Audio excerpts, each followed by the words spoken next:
Olá a todos, sejam bem-vindos ao programa Seu Direito em Pauta, onde você irá aprender um pouco mais sobre os seus direitos e sobre como administrar as suas finanças.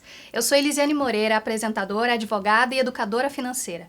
E hoje eu recebo aqui em nosso estúdio a doutora Silvia Cristina Xavier, que é advogada, servidora pública estadual da Secretaria da Segurança de Justiça e Cidadania e coordenadora do Núcleo de Enfrentamento ao Tráfico de Pessoas e Trabalho Escravo no Paraná. Para conversarmos então sobre o combate ao tráfico de pessoas. Seja bem-vinda, doutora Silvia, é um prazer tê-la conosco hoje para dar voz a esse assunto tão relevante. Muito obrigada, me sinto extremamente honrada de estar aqui com vocês, falando sobre esse tema tão sensível. Obrigada. Vamos lá, vamos começar, esse tema realmente merece, ser ouvido. O que é tráfico de pessoas, doutora, e como ele é classificado? Existem diferentes tipos de tráfico? Sim. O tráfico de pessoas, resumidamente colocando, ele é um crime silencioso, velado e muito invisível ainda na nossa sociedade. Ele acontece ao nosso lado, no nosso cotidiano, todos os dias, e nós não percebemos isso. Nós temos, para o tráfico de pessoas, a exploração sexual, trabalho análogo de escravo, remoção de órgãos, adoção ilegal, servidão doméstica, casamento servil e servidão por dívida. Então, nós não percebemos que cada uma dessas atividades pode nos violar direitos humanos de todas as formas, de todas as ordens, né? Então, nós trabalhamos nesse combate fazendo principalmente a sensibilização e a capacitação de multiplicadores. Usando a informação de forma preventiva, mas não só isso, também tratando, na medida do possível, o controle desse problema, dessa questão, né, doutora? Exatamente. Nós fazemos também o acompanhamento das vítimas. Quando nós temos uma denúncia, nós fazemos todo o cuidado que ela deve ter, né? Fazemos o estudo social, fazemos o acompanhamento jurídico, acompanhamento psicológico, inserimos essas supostas vítimas na formalidade laboral, né? Porque geralmente elas nunca foram ao médico, não têm uma carteira assinada, e elas não conhecem os seus direitos, né? E elas entendem que foram vítimas porque colaboraram para ser vítimas. Tem até uma questão de culpa da situação, como se a vítima passasse não a ser vítima, mas sim também corresponsável dessa situação. Exatamente assim. Nós temos um número de subnotificação muito alto em razão disso, porque uma das questões é que ela não se entende como vítima. A segunda questão é que ela acha que ela foi porque quis, então ela colaborou, ela não tem que denunciar aquele algoz, porque ao mesmo tempo que ele explorou, ele é o único contato que ela tem. Como se ela tivesse o induzido a essa situação. Ela desenvolve a síndrome de Estocolmo. Ela tem uma certa gratidão pela pessoa que está explorando, porque é a única pessoa que vai dar alimentação, dar comida, água, que vai dar um tipo pequeno, né, de assistência.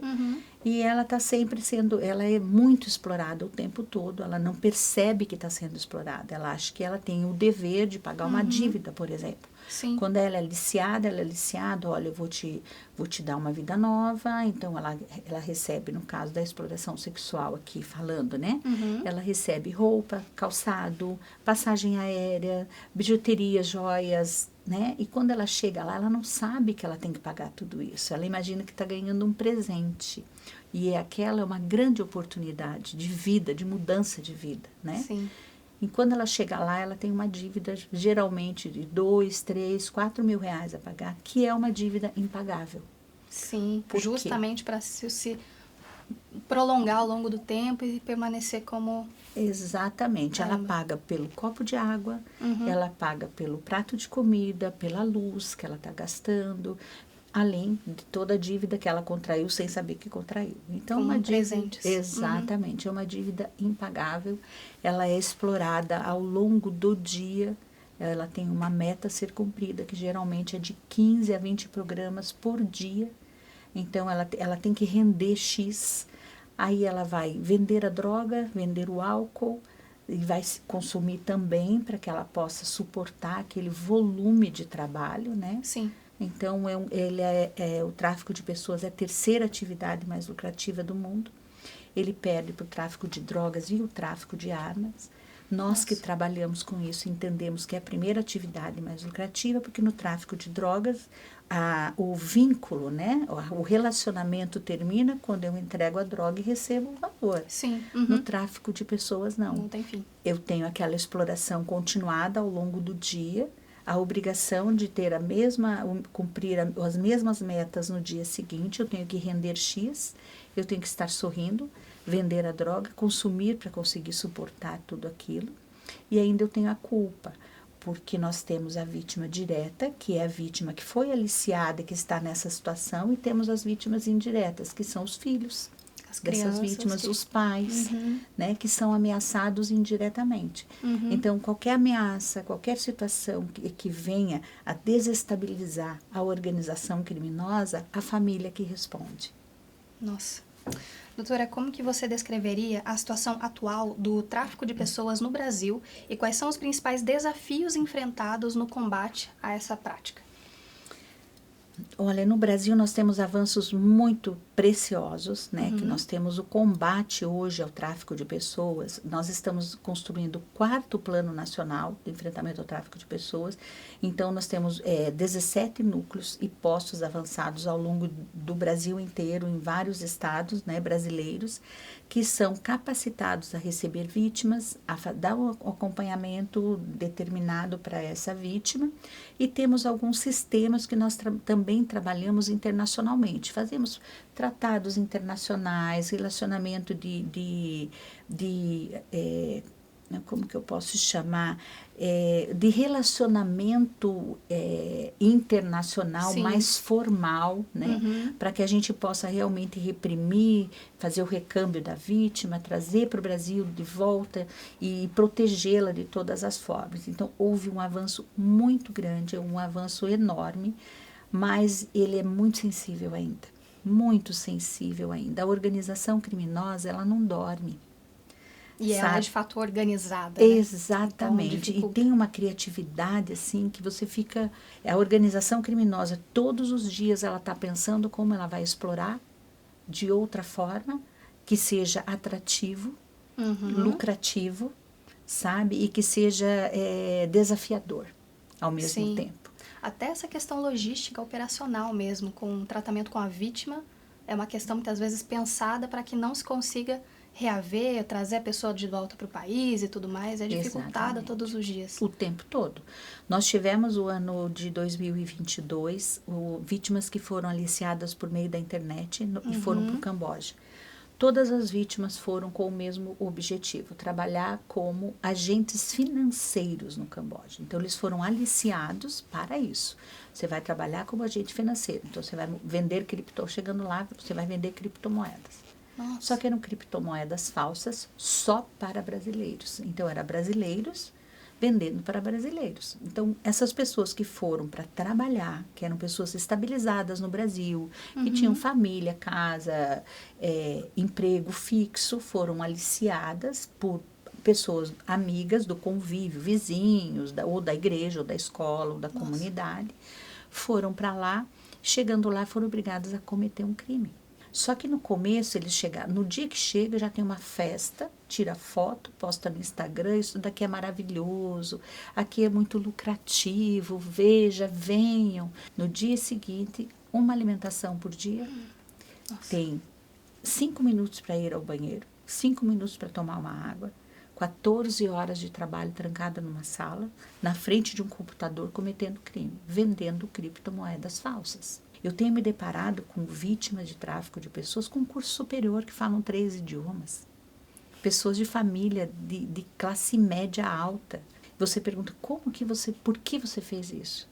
É desafiador o aliciamento. Sim. Eles chegam, eles começam, a sedução é tão grande. São propostas sedutoras. Exatamente. E o tempo todo, como você é linda. Nossa, não, mas nós vamos trabalhar assim, assim, assim. Nossa, mas você tem um futuro. Então, assim, nas entrelinhas vem a sedução, sabe? Vem aqui. A promessa. Exato. Tem uma menina que ela ficou 8 meses para ir para fora do país.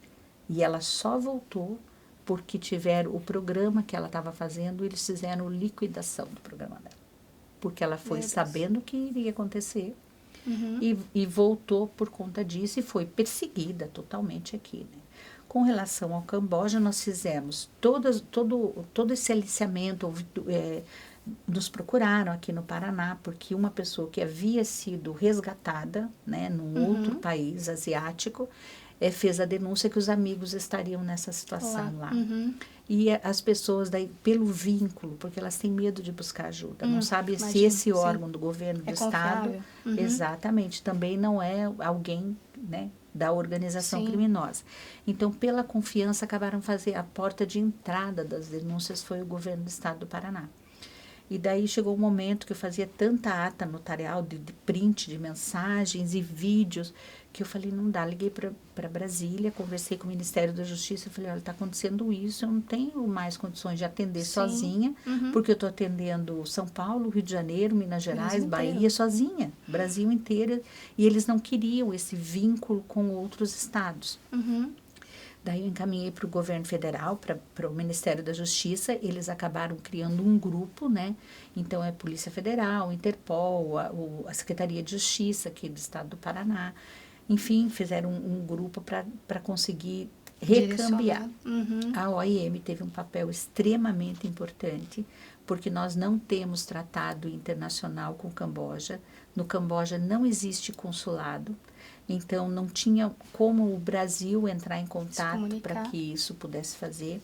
As vítimas começaram a denunciar que para chegar no Camboja eles passaram por 8 países diferentes. Foram recebidos por pessoas diferentes. Não existia Polícia Federal fazendo nenhum tipo de contenção, de controle, nem polícia municipal. Eles chegavam no aeroporto e imediatamente eles saíam por uma porta do lado. Então, a polícia nem tinha conhecimento que aquela pessoa chegou naquele país. Ou era uma vítima e tudo mais. Nenhum. Então, isso começou a chamar atenção e daí a gente tentou, a OIM, que tem um ponto focal no Camboja, eles não poderiam fazer busca e apreensão. Então, assim, eu não posso retirar uma vítima de lá. Sim. Mas a vítima teria que fugir para procurar a OIM para conseguir ser resgatada. E assim a gente fez. O que aconteceu? Vindo para o Brasil, eles passaram a ser pressionados aqui, porque o que eles receberam de dinheiro lá, supostamente, eles estariam devendo aqui para outras organizações criminosas. Não tem fim, doutora. Nossa conversa está realmente sendo muito esclarecedora. Inclusive, a repórter Isabelle Almeida conversou com a CEO da ONG Instituto Basta sobre esse assunto e a gente já vai trazer essas informações no próximo bloco. O programa Seu Direito em Pauta, volta já.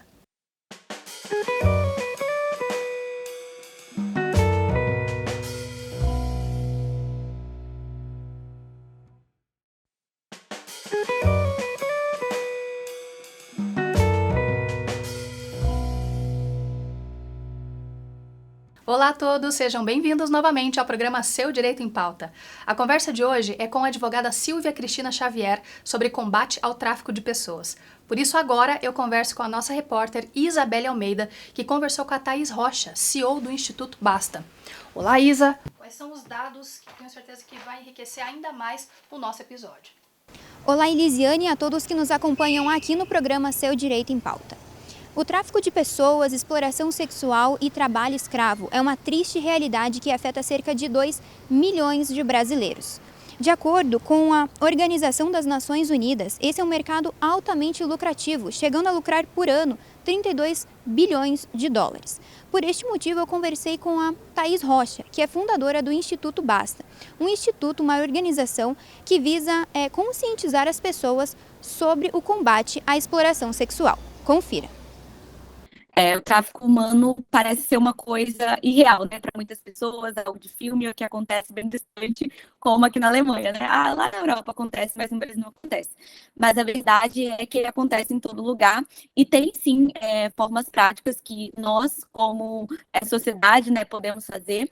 E, por exemplo, né, muitas pessoas não sabem, mas muitos produtos, muitas roupas que nós utilizamos é realmente produto ali de tráfico, né? Pessoas estão sendo exploradas, às vezes a gente olha um produto super barato e fala assim, eu vou comprar, nossa, que maravilha, mas o que levou esse produto a ser tão barato, sabe? Então, acho que começar realmente essa mudança em nós é o primeiro passo para acabar com o tráfico de pessoas, pensar realmente também nessas propostas, por exemplo, se você recebe propostas muito fáceis, você analisar, ver de onde que está vindo aquilo, e pesquisar. Eu acho que a educação é o primeiro passo para a transformação social. Então, antes realmente da gente tomar uma ação drástica, né, como a minha, por exemplo, trabalhar nisso de forma integral, você precisa se informar, porque senão você vai ser enganado por qualquer coisa.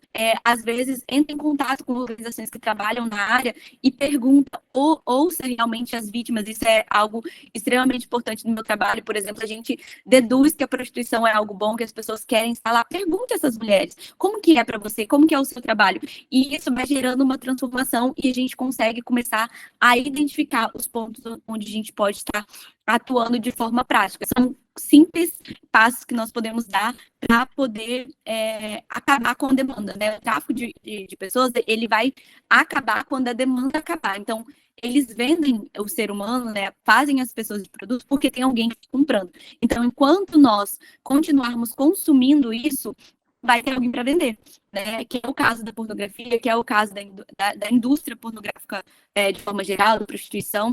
Então, enquanto tiver alguém pagando por isso, vai ter alguém para vender. O foco é realmente acabar com a demanda. São realmente informações muito alarmantes, não é mesmo, Elisiane? Volto com vocês no estúdio. Obrigada, Isa, que sempre trazendo aí esses dados acaba enriquecendo demais aí o nosso programa e nos traz também para essa realidade que é preocupante no caso aí de tráfico de pessoas.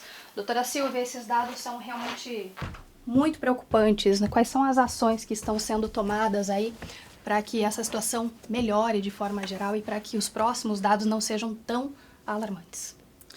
Infelizmente, nós vamos nos deparar com essa realidade sempre. Por quê? Pela subnotificação, sabe, pela falta de informações, nós temos muita dificuldade de falar sobre o tema. A nossa legislação é uma legislação recente, então, mesmo assim, ela ainda está bem distante do que nós gostaríamos que ela abordasse, sabe, porque é uma legislação onde o crime será reprimido, a pena é de 8 anos a 12, né? Então, nós temos um comparativo com o tráfico de drogas, por exemplo, que a pena varia de 5 a 15 anos. Nós estamos vendo aqui que um produto, né, vale mais do que um ser humano. Essa realidade é muito cruel, porque nós não conseguimos sensibilizar todas as pessoas como gostaríamos. Então, nós temos campanhas, fazemos prevenção, vamos nas instituições de ensino, nas universidades, nos diversos cursos. Nós fazemos capacitação e prevenção junto aos postos de saúde, por exemplo, aos médicos, enfermeiros, psicólogos, assistentes sociais, que são as pessoas que estão na comissão de frente, digamos assim, que vão receber primeiro essas pessoas. E mesmo assim, a subnotificação é enorme, por mais que nós tenhamos dados, temos Disque Denúncia, a Secretaria de Justiça tem um canal para denúncia, e-mail, você pode ligar para o 181, é sigiloso, eles vão receber essa denúncia e vão tratar esse assunto de maneira sigilosa, não tem como descobrir quem foi que fez a denúncia de forma alguma. E mesmo assim há um medo muito grande. Eu tenho vítimas de tráfico que tem lá 10 anos que foi vítima, lá quando eu comecei a trabalhar com isso, que até hoje elas fogem e elas não podem ter redes sociais. Elas estão sempre vigiadas. Como se fossem marcadas. Exatamente. Então, assim, nós temos que começar nas escolas, né? No jardim de infância, falando para as criancinhas, não receba a bala de ninguém, não faça o que teu vizinho está falando, sabe? Você precisa literalmente falar sobre isso, porque é cultural essa exploração. Em algumas regiões do nosso país, famílias são exploradas, tanto para o trabalho escravo, análogo ao de escravo, como para a exploração sexual. Nós temos a questão das meninas da Ilha de Marajó, que lá é muito recorrente a questão do tráfico de órgãos. Nós sabemos disso, nós temos estatísticas, né, mesmo que precárias a respeito. É comum. É comum uma criança, um pai disponibilizar de um rim de uma criança para comer. E essa questão veio muito em pauta agora, ao longo dos últimos dias, né, doutora? Sim. Acho interessantíssimo a gente falar, inclusive, sobre esse assunto, dando voz a ele, que é a forma da gente chamar até a atenção das autoridades responsáveis, né, doutora? Exatamente. Eu tive a oportunidade de estar em Belém, no Congresso Nacional de Direitos Humanos, e tinha uma exposição lá, e uma senhora que trabalha com essas meninas. Então, ela tenta ensinar as meninas o artesanato para que elas possam ter uma renda e poder comprar um arroz, uma farinha para levar para dentro de casa. Então, são meninas muito pequenas que começam com 6, 7, 8 anos, que estão disponíveis, e os pais sabem. Os pais sabem que essas crianças estão indo, e às vezes, muitas ou na maioria das vezes, é a única maneira, a única fonte de renda da família. Então, é muito triste essa realidade. Nós precisamos olhar para essas crianças, e não só lá, como em outras regiões do nosso país. Nós não podemos esquecer, né, o quanto isso é recorrente, como faz parte do nosso cotidiano. Quando você vê meninas ou homens e meninos na rua com uma plaquinha, se vocês observarem, eles escrevem num papelão: estou com fome. A letra é a mesma. Em qualquer região de Curitiba que você entre, isso me chamou tanto a atenção. Ele está escrito lá: estou com fome, me ajude. Né? Então, você olhar a letra da pessoa lá em Santa Cândida, em Santa Felicidade, aqui no centro, ou em qualquer outra região metropolitana, você vai ver que é uma organização que colocam pessoas para pedir dinheiro na rua. Quando você recebe um migrante no nosso estado, que nós somos um dos estados mais organizados, que oferecemos condições para essas pessoas, que você oferece para ele: olha, nós temos condições de te dar um emprego, você vai ter uma carteira assinada, mas ele está habituado na forma de vender a droga ou de ser explorado, né, para o trabalho, ganhar muito mais do que um salário mínimo, ele prefere estar na marginalidade, ele acaba entrando nesse sistema, por melhor que seja o nosso programa, por melhor que nós façamos. Então, nós temos que fazer o que nós estamos fazendo aqui, Lisiane. Nós precisamos entender que o que nós estamos fazendo hoje é extremamente importante, que é informar. Sim. Informar, sensibilizar, dizer: olha, ligue o 180, liga 181, Disque 100, que é Disque Direitos Humanos, fale sobre isso. Quando você está comentando: olha, eu estou suspeitando que existe tráfico de drogas, ou tráfico de armas, tráfico de pessoas, que eles são crimes correlatos, né? Sim. Você suspeitou, é uma suspeita, você não está condenando ninguém. As autoridades policiais vão fazer uma investigação, não tenha medo. Mas o olhar precisa se voltar para essas situações. Precisa ser sensível. Sim. Você está recebendo uma mulher vítima de violência doméstica. Tenha um olhar diferente para ela, porque muitas vezes o marido, ela acabou apanhando do marido, que o ponto naquele momento é esse, ela apanhou do marido porque ela foi trabalhar de diarista e não deu o dinheiro para ele. Então, ela está sendo explorada dentro de casa. É um tipo de servidão. Sim. Uma criança que assumiu a atividade do pai, que foi preso, porque ele tinha uma dívida com traficantes. Ele foi preso. Essa criança, essa mulher, precisa continuar com esse trabalho para pagar a dívida do pai. Ela está sendo vítima de tráfico de pessoas. Claro. Então, é quando ela for pega por uma autoridade policial, a autoridade coatora, ela tem que ter a sensibilidade de entender: está cometendo um crime, mas ela é vítima de um outro crime. Doutora, como é feito o trabalho de identificação e assistência às vítimas de tráfico de pessoas no Brasil, e quais são os principais recursos disponíveis para apoiar essas pessoas? Nós temos várias formas de apoiá-las. Nós temos ONGs parceiras.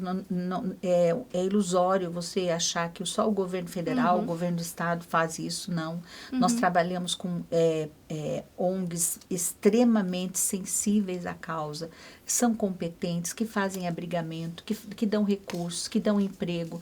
Existe uma ONG em Goiânia que ela dá recursos. Essa ONG oferece 10 mil reais para a pessoa continuar a vida dela, que ela conseguisse se estabelecer. Então, nós temos parcerias incríveis que nos possibilitam ajudar essas vítimas de tráfico. A maior dificuldade que nós temos hoje é fazer com que a vítima aceite a nossa ajuda. Esse auxílio. Sabe? Chegue até lá. Exatamente. Para elas chegarem para contar que ela foi vítima de violência. No caso do homem sendo explorado, né? Sim. Pelo trabalho dele. Ele tem vergonha da família, ele tem vergonha de estar conversando com uma mulher. e dizer para ela, olha, eu fui explorado, meu trabalho foi explorado, né? Então ele não conta, ele não quer contar. É uma dor para a gente, porque você acaba fazendo o impossível para atender aquela vítima, E mas nem sempre e ele quer ser exatamente, atendido. ele não quer, muitas vezes ele nega. E é a primeira premissa, é fundamental. Exatamente. Precisa partir da vítima, né, doutora? Exatamente, porque ele vai chegar na família, as primeiras pessoas que vão condenar são os seus. Sim, Você foi porque você quis. Sim. Apontar o dedo é a Julgamento. família, exatamente. sim. E muitas vezes essa pessoa aceitou esse emprego porque ele tem lá 5, 6 filhos para alimentar. Sim, de fato. Então foi ele uma não quer opção. contar. Essas crianças podem ser vítimas também. Claro. Né? Então é todo um contexto bem delicado que a gente precisa prestar atenção. De fato delicado, com muita dificuldade para superar esse Exato. cenário. Quero agradecer a doutora Silvia aí pela presença e por conversar conosco sobre esse assunto tão relevante, doutora. Obrigada. Eu quero agradecer o convite, quero parabenizar pela sensibilidade, porque é um tema tão difícil, nem sempre as pessoas gostam de ouvir a respeito, né? Sim. Mas nós estamos disponíveis na Secretaria de Justiça. Temos um canal de denúncias no site, né? O Disque 100, 180 e 181. As denúncias chegam no núcleo. Perfeito. E estamos pessoalmente lá em tempo integral todos os dias. Agradeço pela oportunidade de nos dar voz também, espaço para falarmos sobre esse assunto tão importante, em voga agora, inclusive. Obrigada. Muitíssimo obrigada. Bom, você, telespectador, você já pensou em começar a investir de forma simples, segura, construindo aí um futuro melhor, mais digno para você e sua família? Foi exatamente pensando nisso que o CIA, Clube Investidor Águia, foi criado. Para você que quer aprender a investir recebendo uma segunda renda todo mês, visando sua independência financeira, inclusive, mesmo sem experiência ou qualquer conhecimento prévio. Para você saber mais, aponte a câmera do seu celular para o QR Code que aparece agora na tela ou entre no site que aparece para você nesse momento. Quero agradecer também aos nossos apoiadores, CF Home Design, com esse mobiliário maravilhoso que deixa esse cenário ainda mais charmoso, mais elegante, e também a MB at Home Decorações, com a delicadeza desses objetos que embelezam e decoram ainda mais, de muito bom gosto, inclusive, o nosso estúdio. Sem o apoio dessas empresas, esse programa não seria possível. Agora um recado para você que é empresário. Sabe que a sua marca pode aparecer aqui no programa Seu Direito em Pauta? Sua empresa e o seu negócio podem estar conosco através de parcerias, apoio e cotas de patrocínio. Quer saber mais? Só entrar em contato através dos endereços que aparecem agora no vídeo. Gostou desse programa? Então, já nos siga nas redes sociais, no Instagram Seu Direito em Pauta, como aparece na tela para você, e também em nosso canal do YouTube, onde você pode conferir esse e outros programas. Seu Direito em Pauta, porque a informação é sua maior aliada. Nos vemos na próxima semana. Até lá!